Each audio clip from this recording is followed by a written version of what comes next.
Okay, तो इस lecture के अंदर हम पढ़ेंगे कि जावा के अंदर वेरिएबल्स एंड डेटा टाइप्स कौन कौन से होते हैं। ठीक है, या हम कैसे वेरिएबल बनाते हैं, कि किस किस टाइप के आपके पास डेटा टाइप्स हैं और सारी चीजें क्लियर। तो आपके पास ठीक है, आपके पास फर्स्ट स्लाइड ये है कि डेटा एंड वेरिएबल्स। आप जब भी कंप्यूटर के अंदर कोई डेटा रखते हो तो उसको हम in the form of variables रखते हैं। क्या रखते हैं? In the form of variables. It means that आप किसी भी डेटा का कोई स्पेसिफिक नाम रखते हो, फिर उसी नाम से आप उस डेटा को एक्सेस भी करते हो, स्टोर भी करवाते हो, डिलीट अपडेट सारी चीजें करते हो। सही है। अब डेटा टाइप्स आपके कौन कौन से होते हैं, उसके स्कोप, उसके कन्वर्जन, उसकी कास्टिंग, ये सारी चीजें हम कैसे करते हैं, इनको वन बाय वन पढ़ते हैं। So variable are nothing but reserve memory location to store values. तो आपके पास जब भी कभी अगर आप सुनते हो कि वेरिएबल क्या होते हैं, तो वेरिएबल एक्चुअली एक क्या है, मेमोरी लोकेशन है। यानी कि जहां पे आप डेटा रख रहे हो उस लोकेशन का एक नाम है। क्लियर। तो आपकी सिर्फ वेरिएबल क्या है, इज अ नेमिंग प्लेस।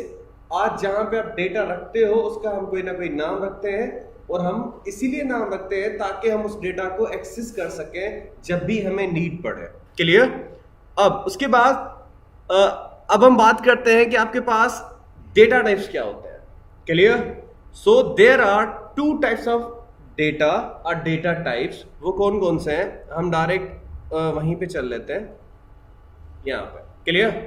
तो आपके पास डेटा टाइप्स इन जावा, वो आपके कौन कौन से हैं डेटा टाइप्स, और आप इनमें से कौन कौन सी कैटेगरीज हैं जिनके ऊपर काम करने वाले। So there are two types of data, और आपके डेटा टाइप्स की दो कैटेगरीज हैं। क्लियर। एक है आपके पास प्रिमिटिव और दूसरे आपके पास नॉन प्रिमिटिव। आपके पास प्रिमिटिव डेटा टाइप वो होते हैं जो आपके दो कैटेगरीज में और डिवाइडेड है, जिनको हम न्यूमेरिक और नॉन न्यूमेरिक कहते हैं। क्लियर। और आपके नॉन प्रिमिटिव को हम as a reference data type भी कंसीडर कर सकते हैं। आपके सी प्रोग्रामिंग के अंदर यूज होते थे पॉइंटर्स। क्या यूज होते थे? Pointers. Instead of pointers in Java programming they have defined a non primitive data types और रेफरेंस डेटा टाइप्स। क्लियर। अब आपके पास अगर हम प्रिमिटिव की बात करते हैं तो इसके अंदर न्यूमेरिक और नॉन न्यूमेरिक डेटा टाइप्स आ जाते हैं, और इन दो कैटेगरीज के अंदर भी फिर से कैटेगरीज हैं। क्लियर। तो न्यूमेरिक के अंदर आपके पास आ जाते हैं इंटीजर, और फ्लोटिंग पॉइंट के अंदर आपके पास आ जाते हैं जो आपके डेसिमल नंबर्स होते हैं। क्लियर।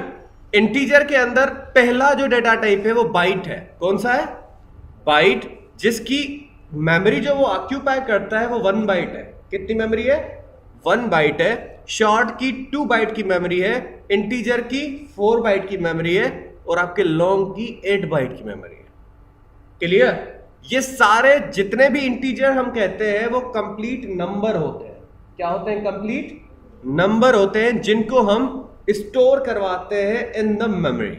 उसके बाद फ्लोटिंग पॉइंट के अंदर दो आपके डेटा टाइप आते हैं। कौन कौन से हैं? Float and double. फ्लोट आपका वो है जिसके अंदर 4 बाइट की मेमोरी को हम मेमोरी का डेटा स्टोर करवा सकते हैं, और डबल के अंदर 8 बाइट की मेमोरी का डेटा स्टोर करवा सकते हैं। अब हम बात करते हैं नॉन न्यूमेरिक कैटेगरी की। तो इसके अंदर हम कैरेक्टर और बुलियन डेटा टाइप पढ़ते हैं। सही। कैरेक्टर डेटा टाइप की आपकी जो मेमोरी होती है 2 बाइट्स की मेमोरी होती है। कितनी? 2 बाइट्स की मेमोरी होती है। इसके अंदर हम सिंगल कोट्स के अंदर डेटा रखते हैं। किसके अंदर? सिंगल कोट्स के अंदर। और आप एक अल्फाबेट, एक नंबर या एक स्पेशल कैरेक्टर स्टोर करवा सकते हो कैरेक्टर डेटा टाइप के अंदर। बुलियन के पास 2 ही वैल्यूज होती हैं, ट्रू एंड फॉल्स। उसके बाद आपके आ जाते हैं अच्छा, बुलियन की भी मेमोरी जो है वो 1 बाइट है। ठीक है। अच्छा, नॉन प्रिमिटिव की बात करते हैं। तो नॉन प्रिमिटिव डेटा टाइप जो होते हैं आपके, वो रिलेट करते हैं या बिलोंग करते हैं क्लासेस से, इंटरफेसेस से और एरेज से। क्लियर है। आपने जावास्क्रिप्ट के अंदर एक स्ट्रिंग डेटा टाइप पढ़ी थी। वो आपको यहां पे कहीं दिख रही है? नहीं दिख रही। क्लियर।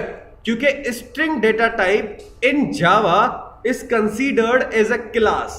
क्या है वो? एज अ क्लास है और वो आपकी नॉन परमिटिव डेटा टाइप से बिलोंग करती है। समझ में आया?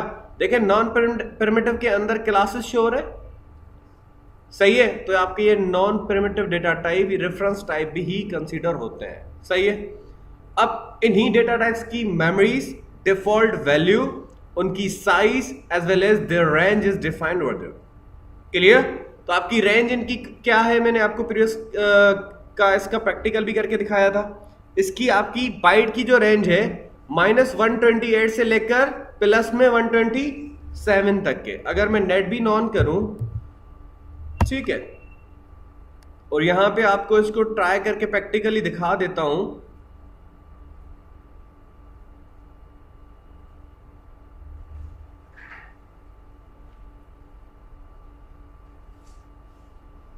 ठीक है, ये ऑन हो जाए।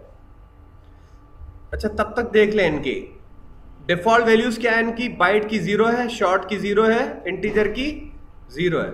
अच्छा, लॉन्ग के जो भी आप डेटा टाइप लॉन्ग का रखते हो ना, उसके बिल्कुल लास्ट में आपको एल देना जरूरी है। वैल्यू के लास्ट में एल देना जरूरी है। क्लियर? उसके बाद फ्लोट के अंदर भी वैल्यू के बाद एफ देना जरूरी है। डबल के भी वैल्यू के अंदर डेसिमल्स जो आप देते हो ना पॉइंट के बाद, उसके बाद आपको डी देना जरूरी है। कैरेक्टर के अंदर आप सिंगल कोट्स के अंदर कोई भी कैरेक्टर लिख सकते हो, चाहे नंबर हो, अल्फाबेट हो या सिंबल हो।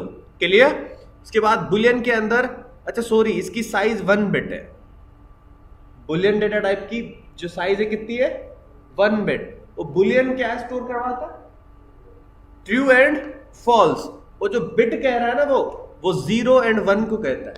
0 मीन्स फॉल्स, 1 मीन्स ट्रू। समझ में आया? तो बुलियन डेटा टाइप आपके जो होते हैं वो स्टोर करवाते हैं 2 वैल्यूज, ट्रू एंड फॉल्स।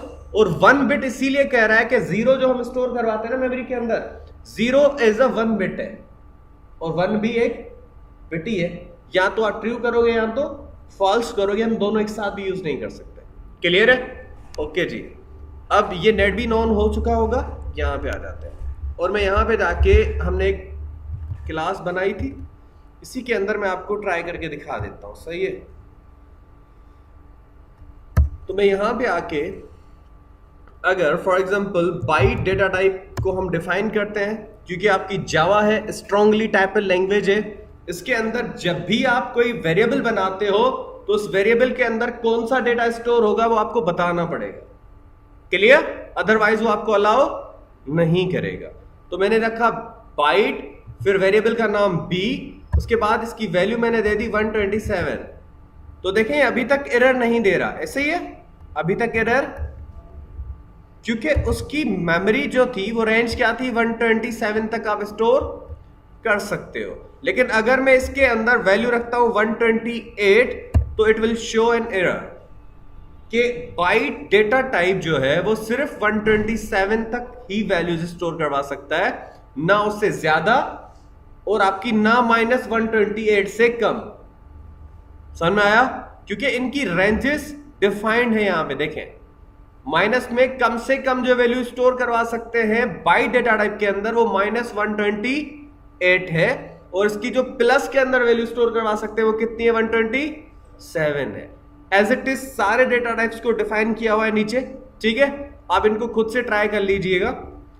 अब देखिए, कैरेक्टर्स डेटा टाइप के अंदर आप सिर्फ एक ही क्या स्टोर करवा सकते हो, एक अल्फाबेट हो या एक कैरेक्टर कोई भी, चाहे वो अल्फाबेट हो, नंबर हो, सिंबल हो, आपकी मर्जी है। समझ में आया? उसके बाद यहां पे आप कैरेक्टर डेटा टाइप को कैसे डिफाइन करते हो आपको शो हो रहा है, सही है। अगर यहां पे भी आप डिफाइन करें तो सिंपल ये करना पड़ेगा, ठीक है, CHAR कैरेक्टर, वेरिएबल का नाम जो भी रखें सिंगल कोड, और आप स्मॉल में कैपिटल में जो भी अल्फाबेट देंगे, लेकिन एक ही अल्फाबेट स्टोर करवा सकते हो, उससे ज्यादा नहीं। फॉर एग्जाम्पल अगर मैं स्टोर करवाता हूं दूसरा भी, अगर इसके साथ में कोई वेरिएबल के अंदर वैल्यू स्टोर करवाता हूं तो आपको एरर शो कर देगा, क्योंकि इसकी रेंज क्या है कि एक ही कैरेक्टर स्टोर कर सकता है। उसकी मेमोरी जो आपकी है स्पेस वो यही है, उससे ज्यादा हम वैल्यू स्टोर नहीं कर सकते। समझ में आया? ओके जी। उसके बाद अच्छा, अब नेक्स्ट क्लास के अंदर हम इनको फिर जो है टाइप कास्टिंग के अकॉर्डिंग कुछ पढ़ते हैं कि आपकी 2-3 किस्म की टाइप कास्टिंग होती है, उन सारी चीज़ों को कवर करते हैं नेक्स्ट लेक्चर के अंदर।